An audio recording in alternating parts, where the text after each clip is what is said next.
میں عارف میاں ہوں۔ میری کتاب پاکستان آئین اور عدلیہ، اس پر ایک خاتون ہیں شنیلا امار سکندر، انہوں نے ریویو کیا ہے۔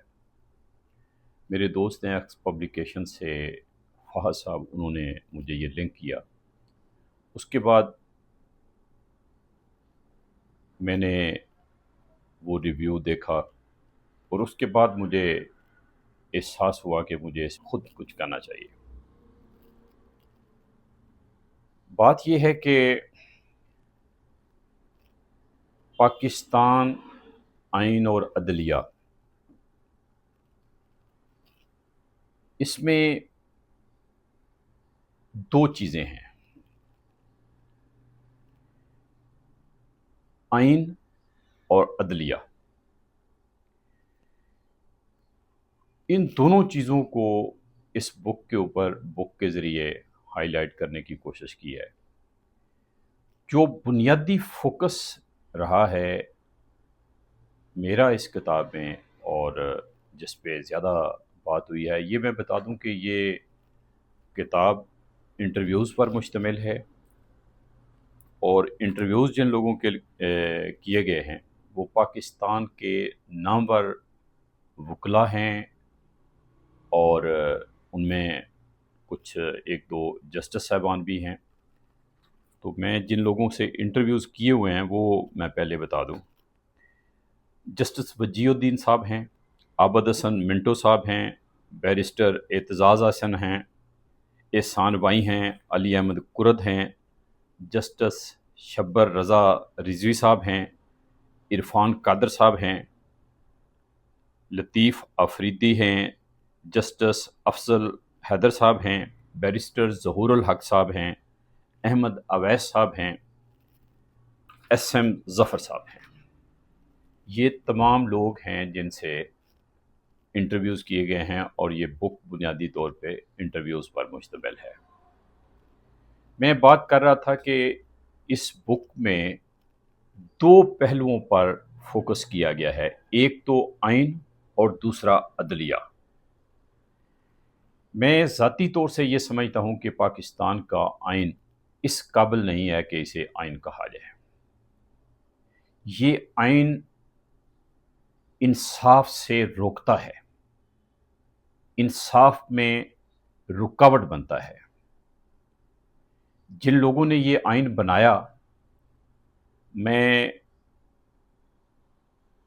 ان سے متعلق بس اتنا ہی کہوں گا کہ انہوں نے نہ تو جمہوریت کا خیال رکھا ہے اور نہ انسانیت کا خیال رکھا ہے، اور انصاف تو ان کے شاید تصور میں ہی کوئی اور چیز تھی۔ یہ آئین جو بنایا ہوا ہے پاکستان کے جو موجودہ حالات ہیں، اس میں اس کا بڑا رول ہے۔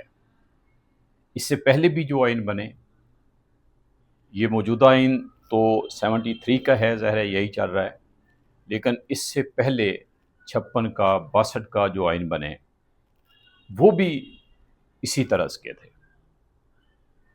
ان آئینوں میں جو قابل اعتراض بات ہے اور جس بات کو میں نے ہائی لائٹ کرنے کی کوشش کی، وہ تھی کہ یہ آئین انصاف کے منافی ہیں۔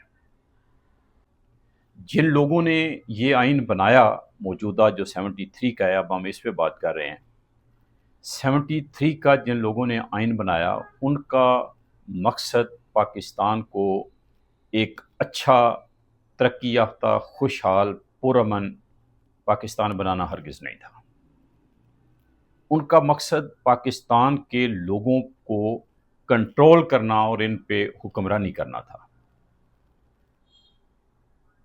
میں زیادہ کھل کے بات کرنا چاہ رہا ہوں کہ آئین بنانے والوں میں جو لیڈنگ لوگ تھے، دے ور ایکسپلائٹر، وہ ایکسپلائٹ کر رہے تھے لوگوں کو۔ ایکسپلائٹ کرنے کے ثبوت پہ تو بہت کچھ کہا جا سکتا ہے۔ ایک بڑا حوالہ یہ ہے کہ آئین بنتے ہی انہوں نے اگلے دن ایمرجنسی لگا دی تھی۔ میری مراد اس وقت کے وزیر اعظم جناب ذوالفقار علی بھٹو صاحب سے ہے، جو پیپلز پارٹی کے چیئرمین تھے۔ پیپلز پارٹی ہی اس وقت مغربی پاکستان میں اور خاص طور پہ 2 صوبوں پنجاب اور سندھ میں میجارٹی پارٹی تھی اور اسی کی حکومت تھی۔ تو آئین بننے کے اگلے روز انہوں نے ایمرجنسی لگا دی تھی۔ اس سے آپ کو اندازہ ہو جانا چاہیے کہ پاکستان کا جو موجودہ آئین ہے یہ بنانے والوں کی کمٹمنٹ کیا تھی، ان کے نزدیک آئین کی اہمیت کیا تھی۔ جو آئین بنا اس میں اور بھی بے شمار چیزیں ہیں۔ آپ یہ سمجھیں کہ غیر مسلموں سے میری مراد صرف غیر مسلم نہیں ہے، غیر مسلموں سے میری مراد ہے کمزور لوگ، کیونکہ غیر مسلم کمزور تھے اس وقت، تھوڑی تعداد میں تھے۔ تو غیر مسلموں سے واضح طور پر اس آئین کے اندر نہ صرف ناانصافی ہے بلکہ ایک جبر کا ماحول ہے۔ خاص طور سے 74 میں جا کے آئین بنانے والوں کی جو سوچ تھی وہ اور زیادہ کھل کے سامنے آ گئی۔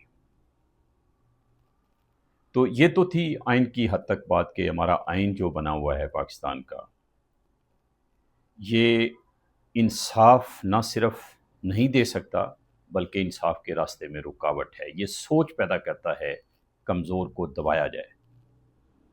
واضح طور پہ تو یہ کہ غیر مسلموں کو دبایا جائے، غیر مسلموں کے حقوق برابر نہیں ہیں، لیکن جو سوچ ہے وہ یہ کہ کمزور کو دبایا جائے، کیونکہ غیر مسلموں کو جب دبایا جا رہا تھا ان کے ذریعے ان کے حقوق کم دیے جا رہے تھے، بلکہ یوں کہیں کہ جن کا استحصال کیا جا رہا تھا تو وہ اسی بنا پر تھا کہ وہ کمزور تھے، وہ کم تعداد میں تھے، وہ لڑ نہیں سکتے تھے، وہ روک نہیں سکتے تھے پارلیمنٹرین کو۔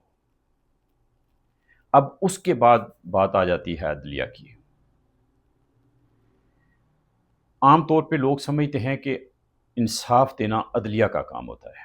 میں سمجھتا ہوں کہ انصاف عدلیہ کا کام نہیں ہے، وہ پارلیمنٹرین دیتے ہیں۔ پارلیمنٹرین آئین بناتے ہیں، قوانین بناتے ہیں۔ پارلیمنٹرین کے بنائے ہوئے آئین کو فالو کرتی ہے عدلیہ، ان کے مطابق اس نے فیصلہ دینا ہوتا ہے۔ انصاف جو عدلیہ دیتی ہے اس کا مطلب یہ ہوتا ہے کہ عدلیہ آئین قانون کے مطابق فیصلہ کر رہی ہے۔ اگر وہ آئین اور قانون کے مطابق فیصلہ کرتی ہے عدلیہ تو پھر وہ عام فہم زبان میں انصاف کر رہی ہے۔ لیکن اگر آئین ہی انصاف نہیں دے رہا، آئین ہی انصاف میں رکاوٹ بن رہا ہے، آئین ہی ناانصافی کو انکرج کر رہا ہے، آئین ہی غیر مسلموں یا کمزوروں کو دبا رہا ہے، دبانے کی اجازت دے رہا ہے، تو پھر عدلیہ سے آپ توقع کریں گے کہ وہ انصاف دے گی، تو اس کا انصاف پھر انصاف نہیں ہوگا۔ اچھا، ایک تو یہ صورت ہے کہ عدلیہ خود اپنے طور سے انصاف دینے کی ذمہ دار نہیں ہوتی، اور دوسرا یہ کہ آئین جو ہے وہ پاکستان کا انکرج کرتا ہے کہ غیر مسلموں کو، کمزوروں کو دبایا جائے، ان کو ایکسپلائٹ کیا جائے۔ ایکسپلائٹیشن کی ایک شکل یہ ہے کہ جتنے حقوق ہیں جن کو آپ بنیادی انسانی حقوق کہتے ہیں، جتنے حقوق ہیں وہ ایک ہاتھ میں دیے گئے ہیں اور دوسرے ہاتھ سے لے لیے گئے ہیں۔ ایک شق کے تحت، ایک دفعہ کے تحت، ایک آرٹیکل کے تحت وہ حقوق آپ کو نظر آتے ہیں، آپ کو دیے گئے ہیں، اور ساتھ ہی دوسری دفعہ کے تحت وہ سارے کے سارے انسانی بنیادی حقوق آپ سے چھین لیے گئے اور آپ کو پتہ بھی نہیں چلا۔ یعنی ایکسپلائٹیشن کی یہ شکل ہے۔ تو اب آ جاتے ہیں عدلیہ کے اوپر۔ ایک تو یہ ہے کہ آئین خود انصاف میں رکاوٹ ہے، ناانصافی کو انکرج کرتا ہے، اور دوسرا یہ کہ جس طرح سے آئین بنانے والے کوئی بہت اچھے انسان نہیں تھے، انسانی حقوق پہ یقین رکھنے والے نہیں تھے،